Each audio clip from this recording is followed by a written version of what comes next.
Detrás de cada decisión importante hay un profesional que hace que todo tenga sentido. Personas que analizan, cuestionan y construyen confianza todos los días. Llega mayo y con él el mes de la Contaduría Pública 2026. Un mes completo con más de 60 charlas gratuitas para crecer, actualizarse y llevar la profesión al siguiente nivel, siempre dirigidas a nuestros CPAs y público en general. Contaremos con diferentes ejes temáticos dentro de los cuales tendremos tributaria, fiscalidad internacional, normativa técnica, transformación digital, inteligencia artificial, financiero, habilidades blandas y muchos más. Conectando a todo el país desde nuestra sede central y filiales. Porque crecer también es compartir. No te lo puedes perder. Sé parte del mes de la Contaduría Pública 2026, que llega gracias a nuestros patrocinadores.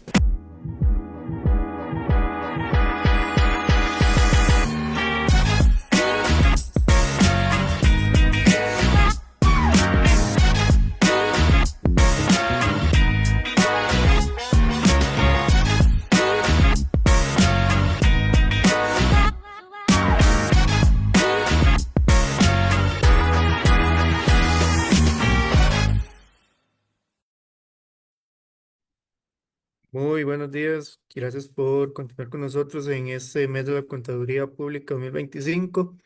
Estamos a esta hora con la charla con el licenciado José David Segura García, quien nos trae para el día de hoy los convenios para evitar la doble imposición, su aplicación, práctica y desafíos imperativos.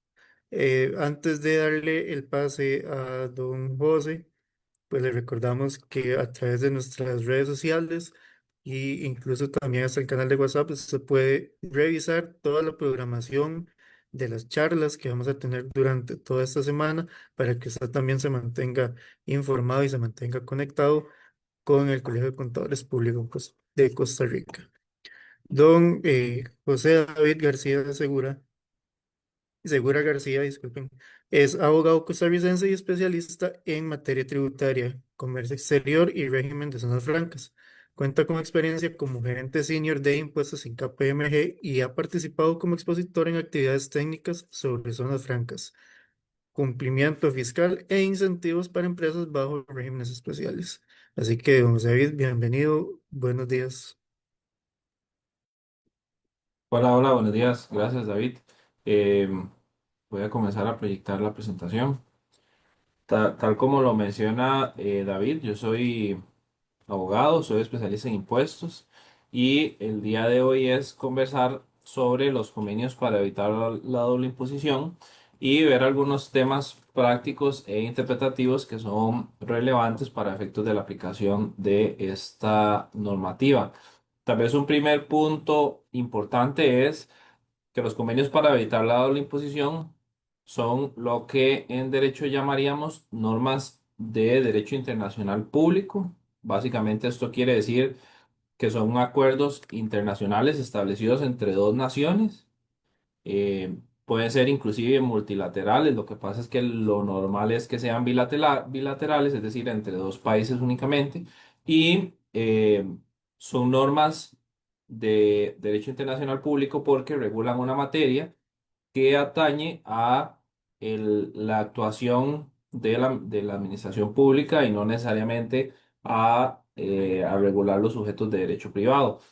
En este caso, em, los convenios para evitar la doble imposición surgen como una necesidad de establecer reglas claras con relación a la potestad tributaria de las diferentes jurisdicciones cuando puede existir una, un choque o un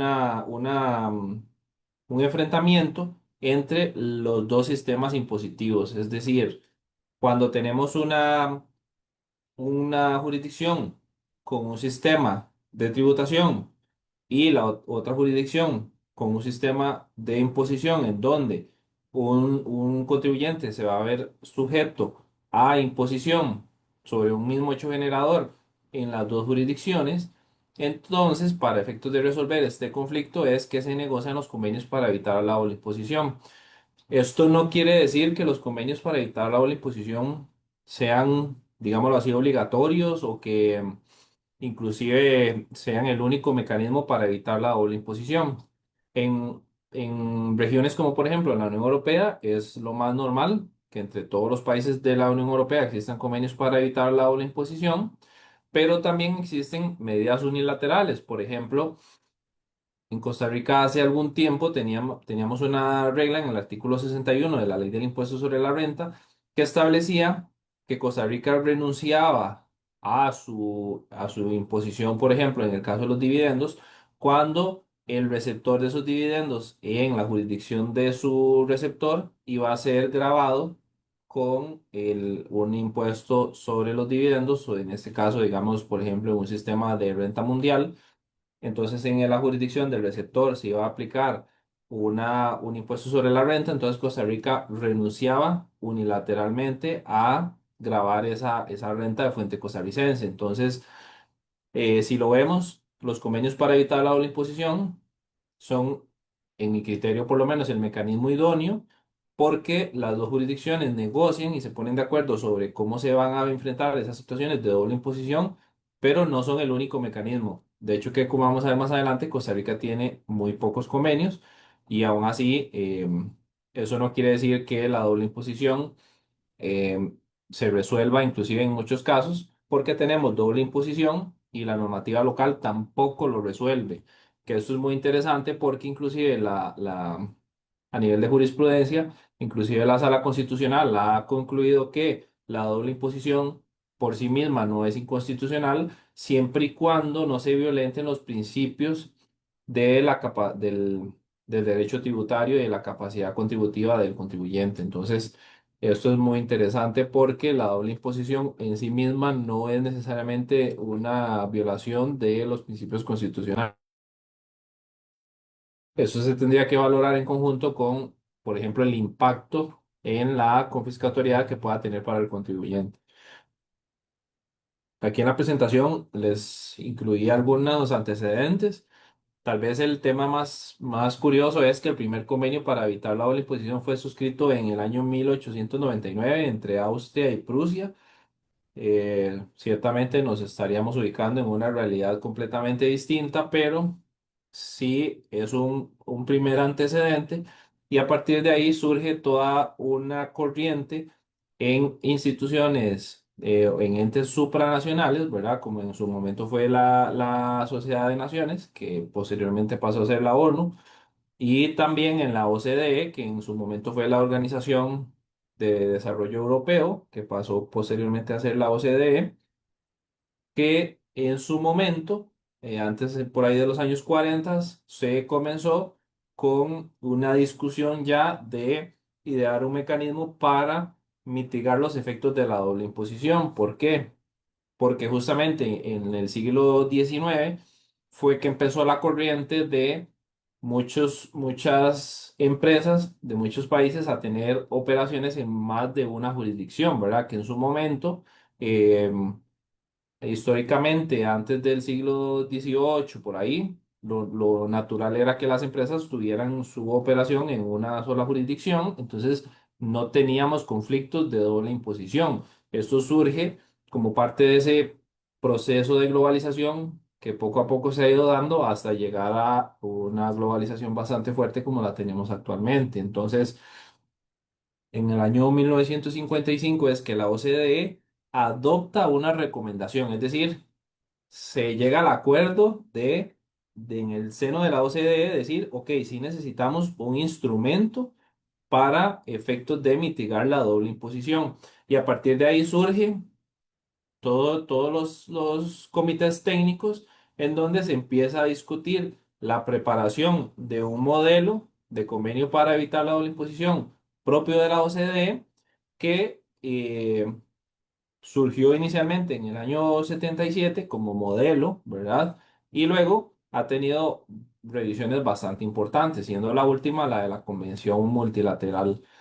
En el caso de la OCDE, lo que sucede es que tal vez es importante tomar en cuenta que la OCDE está compuesta por una serie de países que desde el año 2000 21, si no me equivoco, Costa Rica es parte de la OCDE y se han ido sumando otros países que, como yo les decía, inicialmente la OCDE nació como una organización europea para la reconstrucción después de la Segunda Guerra Mundial con la implementación de lo que era lo que se llamaba en su momento el Plan Marshall, que después, como ya todo esto transcurrió con normalidad, vino a cambiar su naturaleza a OCDE para dirigirse a ser la organización de las buenas prácticas en las políticas públicas, que es lo que conocemos ahora, y se aceptó otras jurisdicciones que ya no eran solo europeas, como Costa Rica, eh,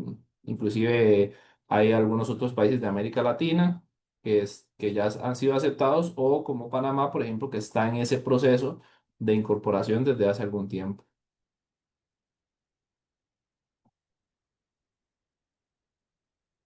Un tema adicional es que en este momento contamos con el modelo convenio de la OCDE, pero también la ONU tiene su modelo de convenio. Lo que pasa es que el modelo de convenio de la OCDE ciertamente que es el más relevante y el que se utiliza en más jurisdicciones. Inclusive también existen otros modelos, por ejemplo el modelo de la Comunidad Andina, que se utiliza en ciertos países propiamente en América del Sur, pero el más fuerte es el modelo convenio de la OCDE. Se estima que existen más de 3.000 convenios negociados hasta el momento, todos esos 3.000 con base en el modelo convenio de la OCDE, que no tendría yo, digamos, una estimación de cuáles son, por ejemplo, los convenios negociados con el modelo de la ONU, eh, pero sí, sí, ciertamente que el modelo convenio de la OCDE es el más relevante, inclusive para nuestros efectos. Todos los convenios de Costa Rica han sido negociados con base en el modelo de la OCDE, particularmente tomando en cuenta que Costa Rica, como les decía, hace unos 4 o 5 años, es un miembro pleno de la OCDE. Entonces, con mucha más razón, eso casi que nos exige o nos obligaría a aplicar el modelo convenio de la OCDE. El modelo convenio está compuesto, como cualquier norma, ¿verdad?, por una serie de artículos, capítulos, artículos que van desarrollando diferentes temas, eh, que lo vamos a ver un poquito más adelante en detalle.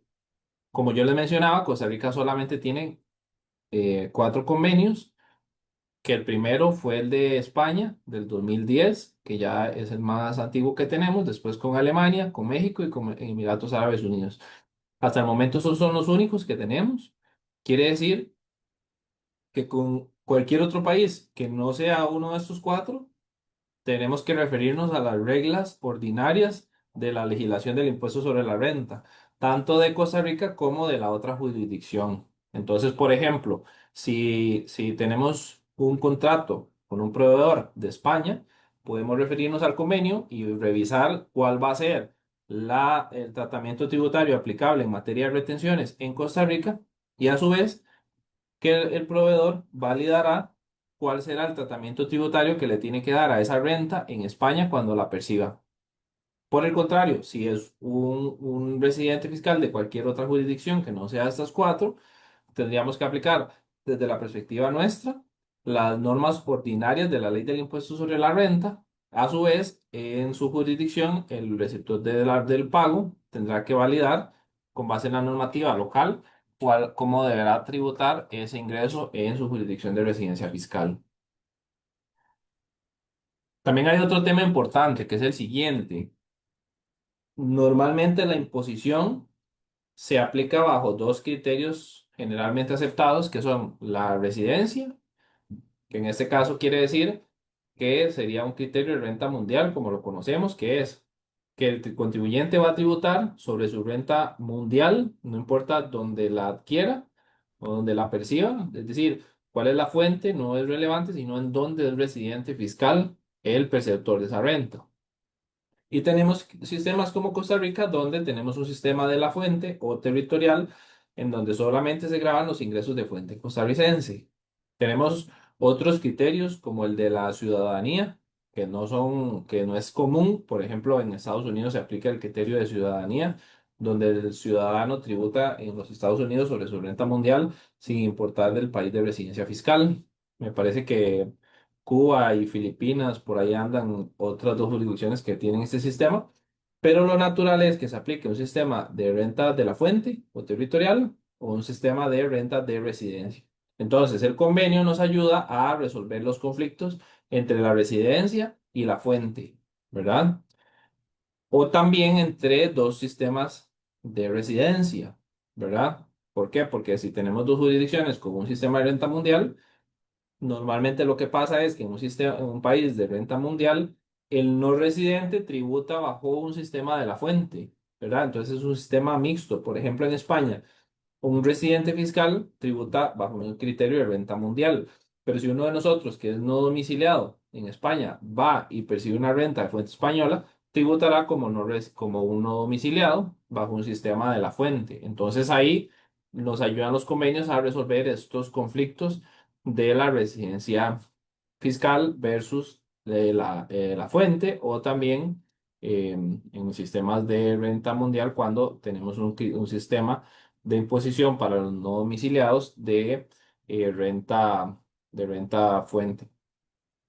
Aquí les incluyo un resumen de lo que establecen los convenios. Tal vez un tema importante es que tenemos que ser muy cuidadosos al momento de aplicar los convenios. No podemos simplemente, por ejemplo, basarnos en una tabla como esta para identificar que un beneficio empresarial no es gravable con impuesto de retención bajo ningún concepto, porque tenemos que saber la naturaleza de ese pago. Es decir, un beneficio empresarial no es una categoría cajonera donde podemos incluir casi que cualquier cosa, sino que tenemos que aplicar siempre el criterio de especificidad, es decir, que el primer criterio es el de beneficio empresarial, pero los demás aplican de forma específica, es decir, que si algo es un dividendo, no lo podríamos considerar beneficio empresarial. Si algo es intereses, se excluye de dividendo y de beneficios empresariales y así sucesivamente. Es decir, los artículos van en un orden de más general a más específico y tenemos que siempre tener cuidado con eso. También hay normas específicas en los convenios que definen, por ejemplo, ciertos criterios en donde un pago puede ser un beneficio empresarial, aunque lo podríamos eventualmente ver como una regalía o pasa lo contrario también, como por ejemplo en el convenio con España que existe una norma que se refiere a cánones, que es lo que entenderíamos como regalías, y ahí se incluye el asesoramiento técnico. Entonces tenemos que ser bastante cuidadosos con relación a la aplicación del convenio. Otro tema interesante es revisar cuando, a pesar de que un convenio no sea modificado, sí podría ser modificado por otro convenio que sea suscrito por el país. Y el mejor ejemplo de esto es el convenio con España, que tiene una cláusula de nación más favorecida. Es decir, como España vino y negoció de primero el convenio con Costa Rica, España lo que hace es que se asegura de que si Costa Rica negocia convenios posteriormente, con otras jurisdicciones, que España no quede, por decirlo así, atrás por haber negociado de primero. Entonces España se garantiza que si Costa Rica da un beneficio mayor a otra jurisdicción, se le aplique también al convenio con España. Entonces, inclusive, si vamos a aplicar el convenio con España, tenemos que tener cuidado de que tenemos que revisar los otros convenios para asegurarnos de que estamos interpretando correctamente la cláusula de nación más favorecida. ¿Por qué? Porque eventualmente podríamos considerar que aplica un 10, un 15% de retención, pero eventualmente en otro convenio se acordó un 5%, entonces traemos ese 5% al convenio con España por la cláusula de nación más favorecida. Entonces ahí tenemos que tener mucho cuidado con eso.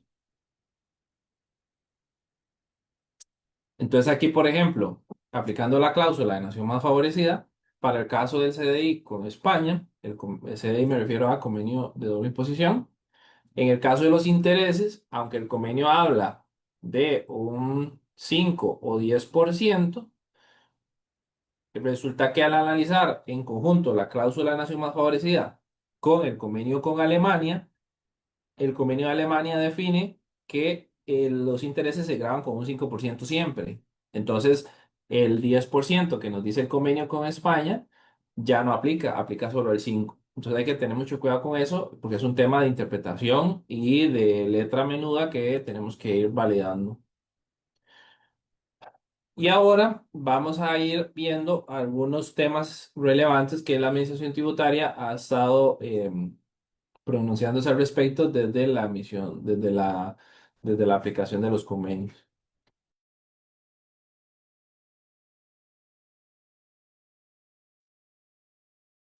Perdón, estaba como nuestro nuevo, perdón. Entonces, aquí tenemos un tema de un oficio del 2015 en donde se analizó la aplicación de la normativa de servicio profesional o de asesoramiento técnico. Y es que tal vez un tema importante es que además del texto del convenio, tenemos que considerar el texto del modelo del convenio. El modelo del convenio es lo que se llama soft law, es decir, legislación blanda, por decir, por traducirlo de alguna forma. Que esto lo que nos dice es que cuando se trata de un convenio para evitar la doble imposición, tenemos el convenio, que es la ley, ¿verdad? Por ejemplo, en Costa Rica la ley 8.888 aprobada por la Asamblea Legislativa, aprobada por el Poder Legislativo de España, un intercambio de notas y empieza a regir con base en la normativa del convenio, ¿verdad? A partir de cierta fecha en específico. Pero además de eso, tenemos que el modelo convenio es fuente o es, digámoslo así, contexto para la negociación del convenio. Entonces, en el caso del convenio con España, este es del 2010, entonces hay una versión del 2007, si no me equivoco, del modelo de convenio, que sería el que se debería utilizar para interpretar el convenio, ¿verdad? Porque esa era la versión vigente al momento de negociar el convenio. Pero, ¿qué es lo que pasa? Y aquí ya entramos en otra discusión técnica muy interesante que es si se aplica una interpretación estática o una interpretación dinámica. Entonces, por ejemplo, en el Tribunal de Justicia de la Unión Europea recientemente se emitió una sentencia en donde el tribunal acepta que aunque el convenio sea antiguo, se puede aplicar la versión del modelo de convenio más reciente, ¿verdad? Para hacer la interpretación. ¿Por qué? Porque el modelo convenio se acuerda en la OCDE y las jurisdicciones son parte de esa negociación. Inclusive, cuando uno se va al modelo de convenio, puede verificar que hay países que hacen notas o, digamos, hacen excepciones en específico a ciertas interpretaciones. Entonces, con base en eso, el Tribunal de Justicia de la Unión Europea recientemente aprobó o, digamos así, se pronunció favorablemente con respecto a la interpretación dinámica de los tratados. No digo que eso sea así en Costa Rica. En Costa Rica, en realidad, me parece que no hemos tenido un pronunciamiento específicamente de esta naturaleza, ni de una corte, ni por lo menos yo no he visto que la Administración Tributaria específicamente lo haya señalado de esta manera, pero tenemos que estar atentos también a, por ejemplo, cuál posición puede ser adoptada en Costa Rica. Entonces, el modelo convenio no es ley, no es parte de la ley, pero sí se utiliza para interpretar lo que quisieron decir en el convenio. ¿Por qué? Porque se utiliza un modelo de convenio, por lo tanto, es como por decirlo así, estamos de acuerdo como países de cuál base vamos a utilizar para negociar. Y eso inspira el convenio que entra en vigencia. Otro tema importante que está asociado a este oficio que les menciono aquí es que el convenio tiene sus propias definiciones en gran medida de los diferentes temas. Entonces, cuando hay una definición en el convenio, esa definición tiene un carácter superior a la definición, por ejemplo, de la normativa local. Entonces, aunque en el reglamento de la ley del impuesto sobre la renta tenemos una definición de servicio profesional y asesoramiento técnico, tenemos que ver la definición del convenio. Y esa definición del convenio es diferente de la establecida en la normativa local, está por encima la del convenio. Entonces, en este caso, básicamente era una consulta acerca de si un pago correspondía a un servicio profesional o a un asesoramiento técnico. Entonces, la Administración Tributaria analiza esa definición de servicio profesional y asesoramiento técnico para llegar a una conclusión. Entonces, en este caso, por ejemplo, ¿qué es lo que sucedió? Que la Administración Tributaria eh, concluye que el servicio es un servicio profesional y por lo tanto aplica el artículo 7 del convenio de beneficios empresariales. ¿Por qué? Porque en el servicio profesional hay una tarea desarrollada por el proveedor por cuenta de quien lo contrata.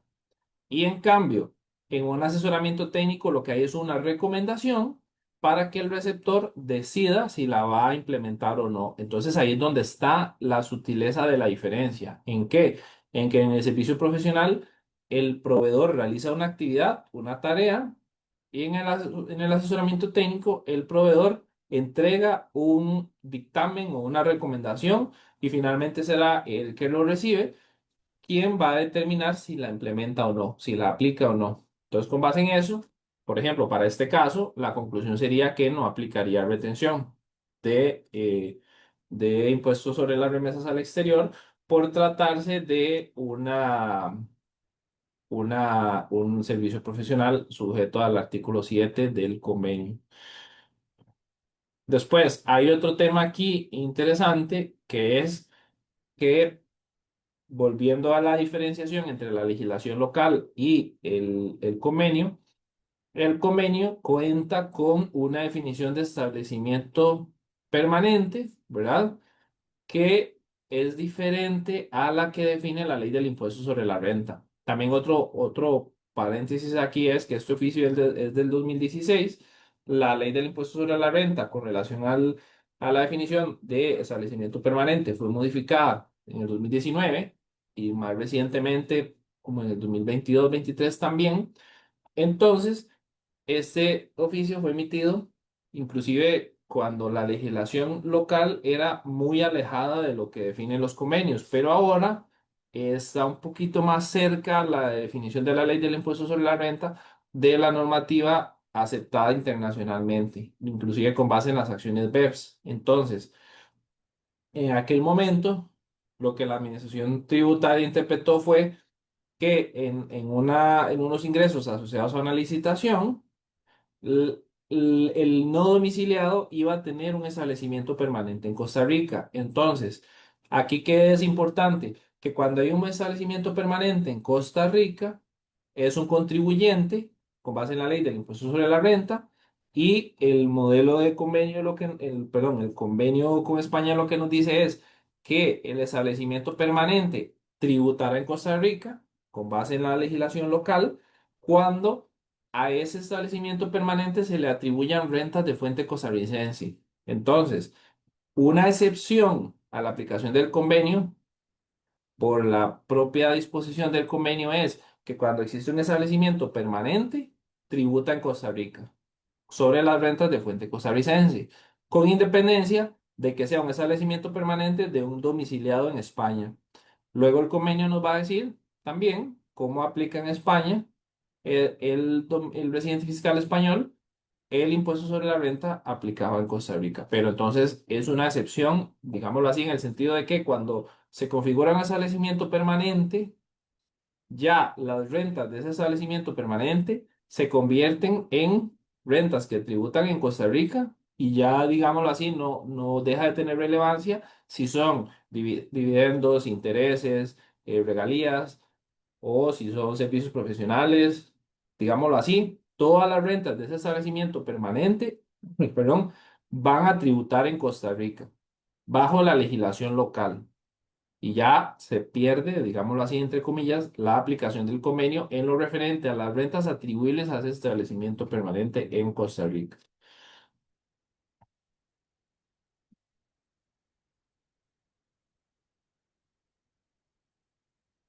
Después hay otro punto que es bastante interesante, que es que en muchos convenios los países acuerdan que cuando se trata de intereses pagados a bancos del Estado o a bancos públicos, ¿verdad? O inclusive bancos con ciertas condiciones, no se aplican del todo retenciones.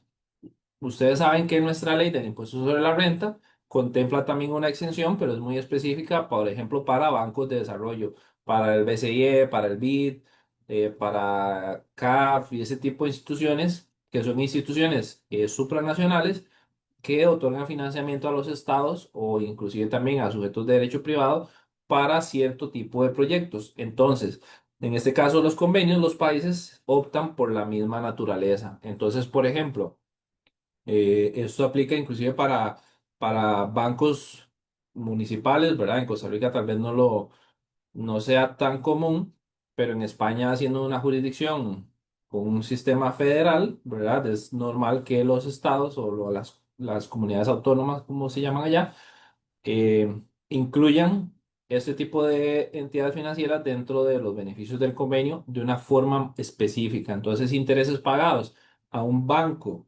eh, público, digámoslo así, de España no se le aplica retención. Y aquí lo interesante es que los intereses pagados al Banco de España se realizaba el pago a una sucursal domiciliada en Miami, es decir, en Estados Unidos, pero era una sucursal del Banco Español que estaba en Estados Unidos. Entonces la Administración Tributaria igualmente dice que en este caso específico, por el tipo de banco, no se aplica retención.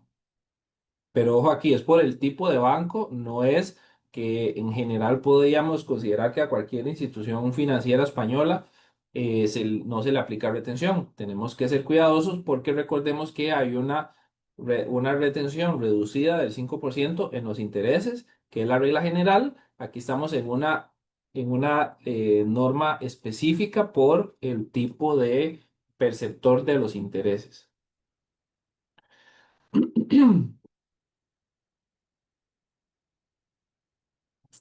También, y este es un caso bastante particular, que es el siguiente. La administración tributaria ha interpretado que en términos generales, y no lo he visto solo en convenios, sino en inclusive pagos a jurisdicciones sin convenio, ha interpretado que las indemnizaciones, por ejemplo, una rescisión de un contrato que se tenga que pagar por cuenta del costarricense que rescinde el contrato, eso es una renta, digamos que entra en una casilla residual de otras rentas. O en el caso de Costa Rica, por ejemplo, en el artículo 55, cuando se habla de otros casos de fuente costarricense diferentes de los establecidos en los enunciados anteriores. Entonces, con base en esto, en un caso particular de una indemnización pagada a un contribuyente español, la DGT lo que interpretó fue que era una indemnización y por lo tanto se consideraba otra renta y el convenio lo que dice es que las otras rentas que no son las que regulan los artículos del convenio, es decir, una categoría residual que no es ni beneficio empresarial, ni regalía, ni intereses, ni dividendos, ni, ni rentas del capital, ni ganancias de capital, etcétera. Si no es ninguna de esas, es otra renta. Y por lo tanto, el convenio dice que se graban en Costa Rica. Entonces, aquí con base en eso, la conclusión fue que se tenía que aplicar una retención en Costa Rica. Digamos que tal vez la conclusión aquí puede cuestionarse desde muchas aristas o desde muchos ángulos. Por ejemplo, si el perceptor es una empresa, podría valorarse si es un beneficio empresarial. A mi criterio, eventualmente podría ser. O otro aspecto es valorar si es de una perspectiva de la legislación local. En todo caso, se tendría que aplicar una retención por este tipo de pago. Que aquí tal vez me devuelvo un poco a una noción que es bastante importante, que es la siguiente. El convenio se aplica cuando hay una retención aplicable en Costa Rica. ¿Por qué? Porque si con base en la ley del impuesto sobre la renta no aplica ninguna retención, entonces pierde sentido la aplicación del convenio porque en realidad nunca habría una retención aplicable. ¿Por qué? Porque el convenio define un beneficio, pero si no hay retención en Costa Rica, en todo caso, no se debería aplicar ninguna retención sin importar de dónde sea residente el contribuyente. Entonces, el análisis de los convenios pasa primero por la legislación local y luego por el convenio. De esta forma, si la legislación local no nos define una retención, el análisis del segundo punto, que sería valorar el convenio, queda excluido por cuanto, en todo caso, no hay retención aplicable con base en la legislación local. Entonces, eso es una aclaración que me parece muy importante porque tenemos que armonizar la normativa, ¿verdad? Si, por ejemplo, tenemos un pago que no está sujeto a retención en Costa Rica, por decir algo, un servicio prestado desde el exterior, con base en el criterio de territorialidad, no estaría sujeto a retención en Costa Rica. Luego, no tendría sentido decir que con base en el convenio se aplica un 10%. ¿Por qué? Porque es más beneficiosa la norma local que el convenio. Siempre nos vamos a ir a ver cuál es la norma más beneficiosa, porque ciertamente el convenio es más beneficioso cuando tenemos una retención, pero si no hay retención, no procede a aplicar el convenio porque en todo caso no hay retención. Otro tema que por lo menos para mí es bastante interesante es en el caso específico del convenio con México, el convenio tiene una definición de persona que es que la persona, tenemos persona y persona moral o persona física. Entonces, en el caso de la persona como tal, incluye personas físicas y personas jurídicas.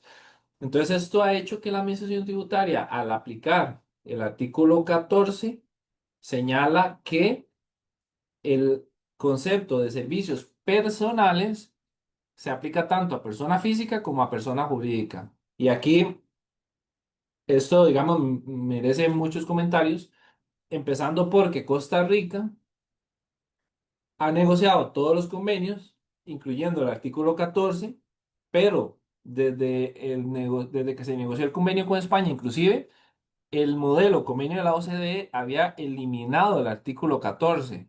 Entonces es muy interesante, ¿por qué? Porque estamos, por decirlo así, reviviendo una norma que como regla general los países habían acordado eliminarla porque genera una confusión y al final del día, digámoslo así, en los países que utilizan el modelo convenio se ve conveniente no aplicar el artículo 14 que existía antes porque el artículo 14 es aplicable a servicios personales independientes, ¿verdad? Que es como por ejemplo los servicios de un contador, de un abogado, etcétera, que es residente fiscal en el otro país. Lo que pasa es que Em, en primer lugar, eso no es lo común, ¿verdad? Una persona física prestando ese tipo de servicio. Y en segundo lugar, porque no deberían de ser grabables en Costa Rica los servicios prestados desde el exterior, ¿verdad? Entonces, por ahí es donde no debería aplicarse el artículo 14. Hay toda una doctrina, por decirlo así, asociada a por los motivos por los cuales se eliminó el artículo 14 del convenio. Entonces ahí tenemos un reto importante en Costa Rica que es aplicar un artículo que como regla general en ningún país con convenios de la OCDE se aplica. Y ciertamente la Administración Tributaria opta o se inclina por interpretar que aplica una retención del 10%, que ciertamente es mejor, por lo menos para el fisco, una retención del 10% en lugar de una retención del 0%. Que aquí volvemos al comentario que yo hacía antes, en el sentido de que en la gran mayoría de estos casos, estos servicios son prestados desde el exterior.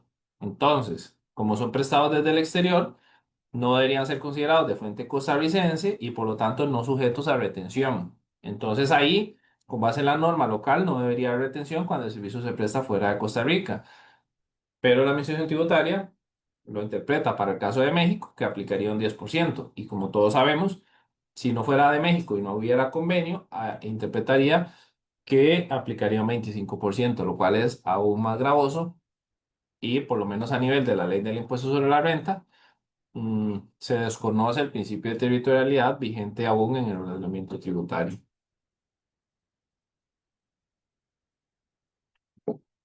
Otro tema importante es el concepto de software y de regalías. ¿Por qué? Porque el convenio con México, al igual que el convenio con España, tiene un concepto de regalías. En el caso de España lo vamos a encontrar como cánones, en donde la administración tributaria se basa para decir que pagos de regalías o de software están grabados con una retención del 10% en el caso de la aplicación del convenio, en este caso con México. Que también ahí hay mucho que se puede desmenuzar porque, como yo les decía antes, el convenio tiene definiciones. Entonces, el convenio tiene una definición que es muy diferente de la ley del impuesto sobre la renta.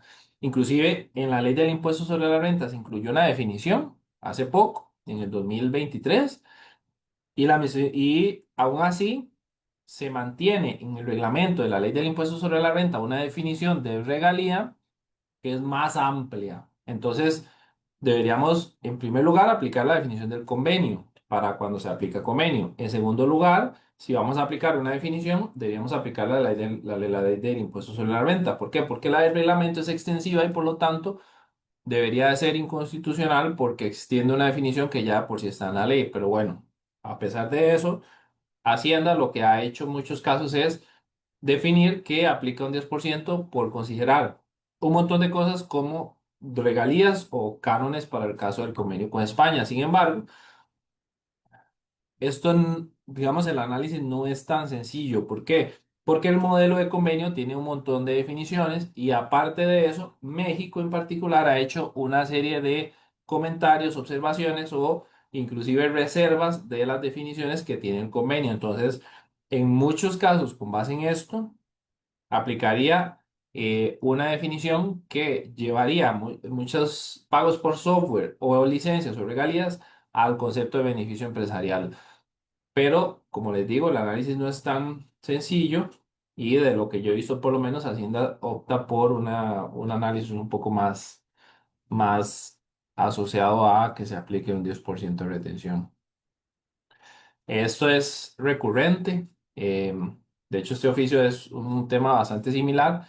Inclusive, como yo les digo, en muchos casos el análisis tiene que ser muy detallado, ¿verdad? Hay un tema que se llama Software as a Service, o por ejemplo el software estandarizado, donde México hace una reserva donde dice que en el caso del software estandarizado, ellos lo van a ver siempre como un beneficio empresarial, ¿verdad?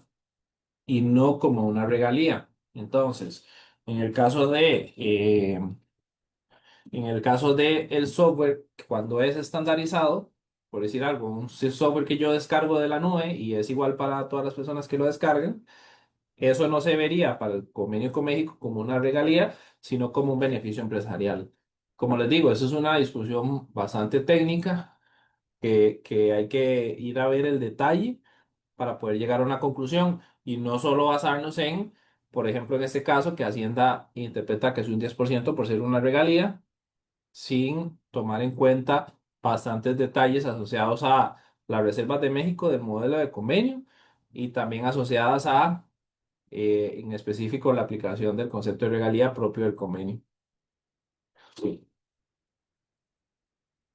Igualmente, aquí este es otro caso donde básicamente Hacienda analiza el tema del concepto de personas, ¿verdad? Lo que yo les decía de servicios personales independientes donde se aplica el artículo 14 y Hacienda excluye el artículo 7. A mí me parece que la intención del convenio es que cuando es un servicio prestado por una empresa, se aplique el artículo 7 y el artículo 14, que como les explicaba antes, en teoría ya está suprimido de los convenios, debería de aplicar solo para persona física. Pero en este caso, Hacienda se inclina, eh, opta por encasillar los servicios prestados por sociedades como servicios personales independientes y por lo tanto sujetos a una tarifa de retención del 10%, pues evidentemente esto resulta más favorable que una retención de 0%, eh, con base en la normativa del artículo 7, que aquí vuelvo a comentar que cuando se trata de servicios prestados desde el exterior, en todo caso no debería aplicar retención, ¿verdad? Es un tema de interpretación extensiva de la territorialidad, que en todo caso, basándonos en la norma local, al no haber retención, no deberíamos aplicar el 10% del convenio. Pero bueno, Hacienda ha adoptado una posición un poco diversa sobre el tema de la territorialidad. Tal vez aquí vamos ahora a dar un paso hacia otro punto que es lo relativo a las acciones BEPS y ciertas modificaciones al convenio, a los convenios en general. Esto ya que con las acciones BEPS se acordó realizar ciertos ajustes a los convenios para efectos de actualizarlos a implementar medidas para evitar el abuso de los convenios. Y esto implicó la emisión de lo que se llama la Comisión Multilateral, tiene un nombre bastante extenso, ¿verdad? Comisión Multilateral para evitar el abuso de los tratados y un nombre bastante extenso. Y en el MLI, o en la Comisión Multilateral, es un acuerdo donde todos estos países entran para en una sola norma modificar todos esos 3.000 convenios que yo les decía que están en vigencia.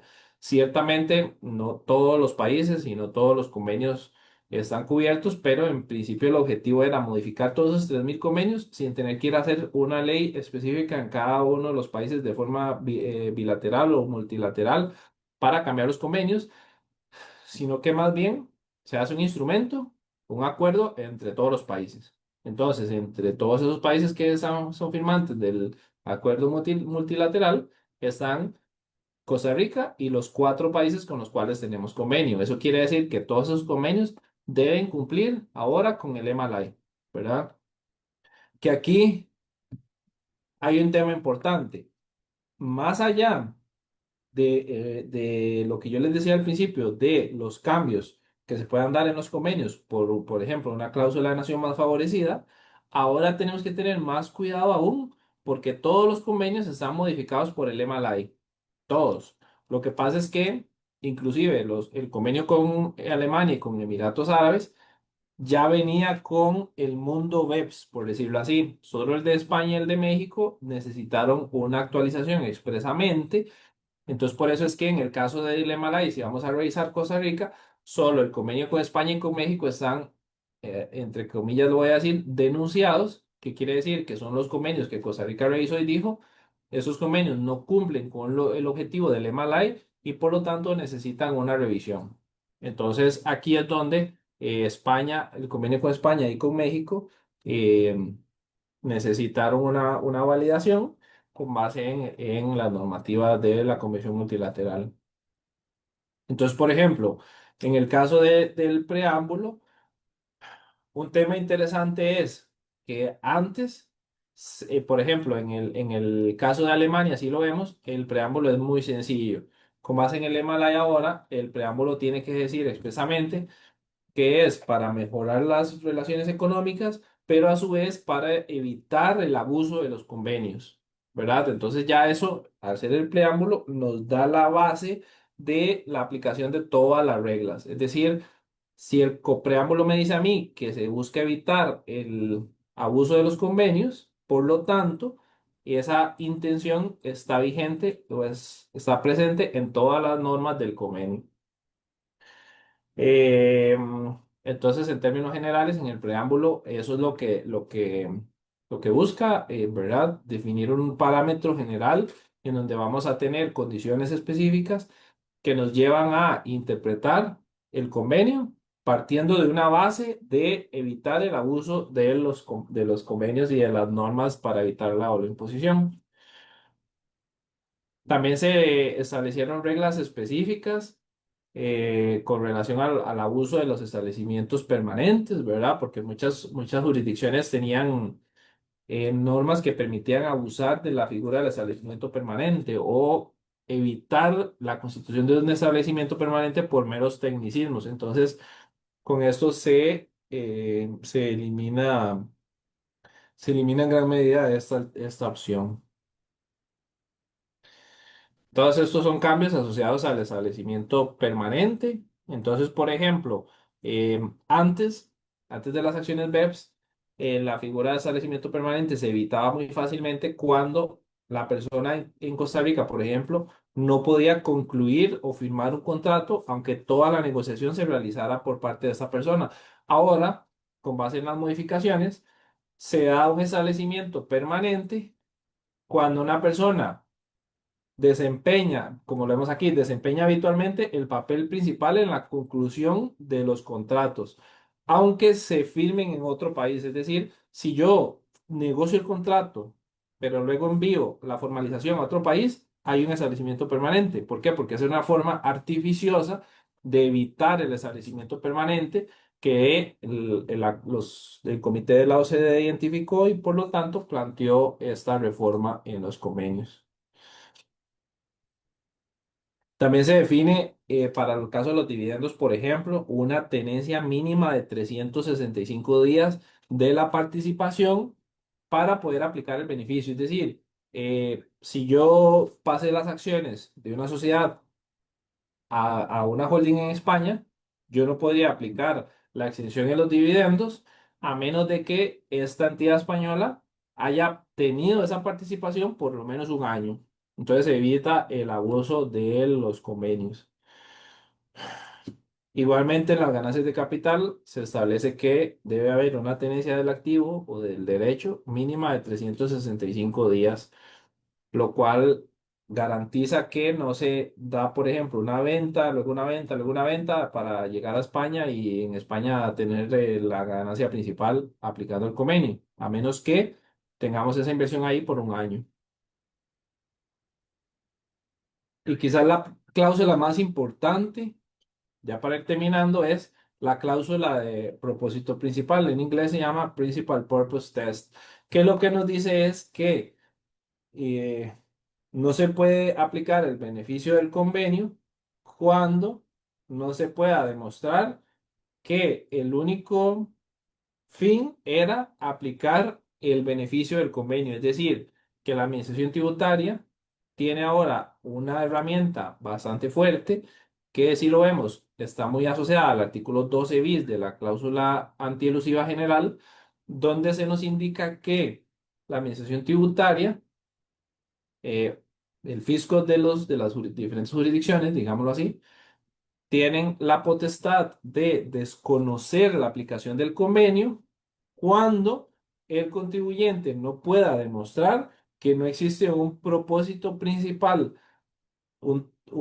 que se cumpla un test de propósito principal para demostrar que la operación no tiene como único objetivo el beneficio fiscal del convenio, es decir, lo que llamaríamos en la ley del impuesto sobre la renta un motivo económico válido. Entonces, por ejemplo, si tenemos una holding en España o en Emiratos Árabes, pero no podemos demostrar que esa holding existe por algún motivo económico real, que no sea solamente la aplicación del convenio para evitar la doble imposición con esa jurisdicción, entonces no pasaríamos la cláusula de propósito principal y por lo tanto nos podrían desconocer la aplicación del convenio y grabarnos los dividendos bajo la normativa ordinaria, aun y cuando exista la residencia fiscal en la jurisdicción con la cual tenemos el convenio.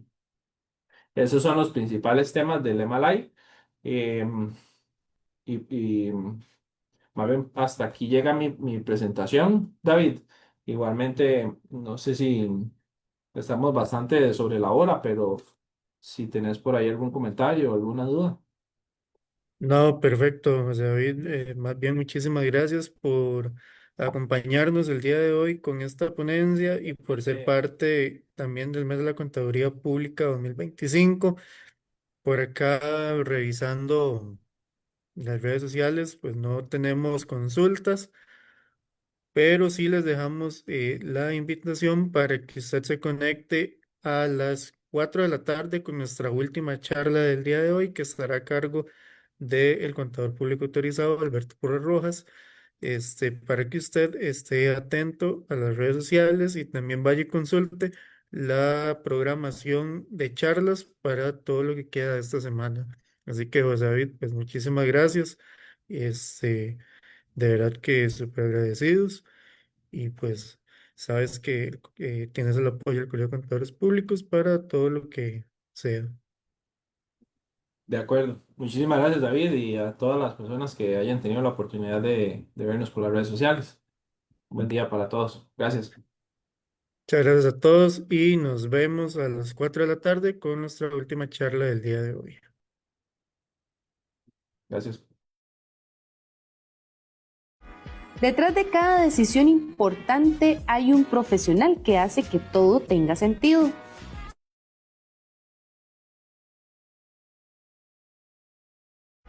Detrás de cada decisión importante hay un profesional que hace que todo tenga sentido. Personas que analizan, cuestionan y construyen confianza todos los días. Llega mayo y con él el mes de la Contaduría Pública 2026. Un mes completo con más de 60 charlas gratuitas para crecer, actualizarse y llevar la profesión al siguiente nivel, siempre dirigidas a nuestros CPAs y público en general. Contaremos con diferentes ejes temáticos dentro de los cuales tendremos tributaria, fiscalidad internacional, normativa técnica, transformación digital, inteligencia artificial, financiero, habilidades blandas y muchos más. Conectando a todo el país desde nuestra sede central y filiales. Porque crecer también es compartir. No te lo puedes perder. Sé parte del mes de la Contaduría Pública 2026, que llega gracias a nuestros patrocinadores.